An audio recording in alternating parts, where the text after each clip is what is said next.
بسم الله الرحمن الرحيم. السلام عليكم ورحمة الله تعالى وبركاته. نبضي داود يا لو أمر كلا برنامج aan kusoo qaadan doono goobaha ugu quruxda badan uguna balaarsan dunida kuwaas oo la isku raacay laguna qiimeeyay dabeecadda ay koobsadeen darteed inay yihiin goobaha ugu quruxda badan dunida. haddaba daawadayaal barnaamijkeenan kusoo dhawaada fadlan markuu idin soo gaadho barnaamijkani subscribe, share, like iyo comment waa dhankiina. haddaba daawadayaal waxaan ku bilaabi doonaa muuqaalka koowaad. xeeb ku taala dalka Ireland ayaa ah midda koowaad ee loo aqoonsaday inay tahay goobaha ugu quruxda badan, taas oo 5 mayl u jirta xeebta. haddaba goobtan ayaa waxa ay koobsatay bilic taasoo ay dalxiisayaashu aad ugu qanacsan yihiin inay booqdaan, taasoo malaayiin ka midii ay tagaan sanad walba.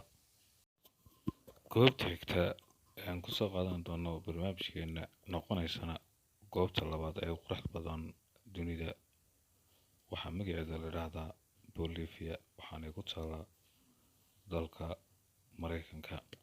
haddaba goobtan ayaa waxa ay tahay goob reflection leh, taasoo cirka iyo dhulku aad moodo inay isku eegyihiin. haddaba tan ayaa ka dhigtay goobtani mid bilicsan, taasoo soo jiidata malaayiin dalxiisayaal kuwaasoo ku dalxiisa sanad walba. goobtan ayaa loo aqoonsay inay tahay goobta labaad ee ugu quruxda badan dunida. qaybta saddexaad ayaa ah goob ku taala dalka Senegal. haddaba haradan ayaa waxa ay leedahay midab ka duwan midabada biyaha kale, taas oo ka dhigtay inay tahay goob aad u qurux badan.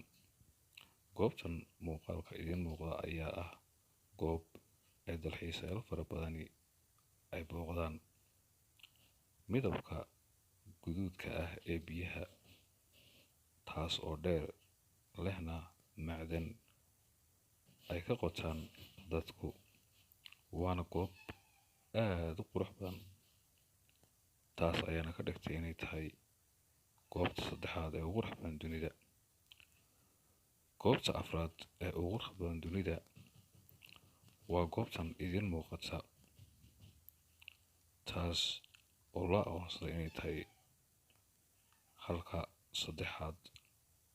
haddaba goobtan ayaa waxay leedahay dhismayaal muuqaalkoodu ay aad idin soo jiidayaan, waana goobo aad dalxiiska ugu wacan, taasoo keentay in loo aqoonsado goobaha ugu qurux badan dunida.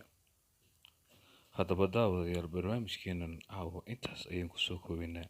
والسلام عليكم ورحمة الله تعالى وبركاته.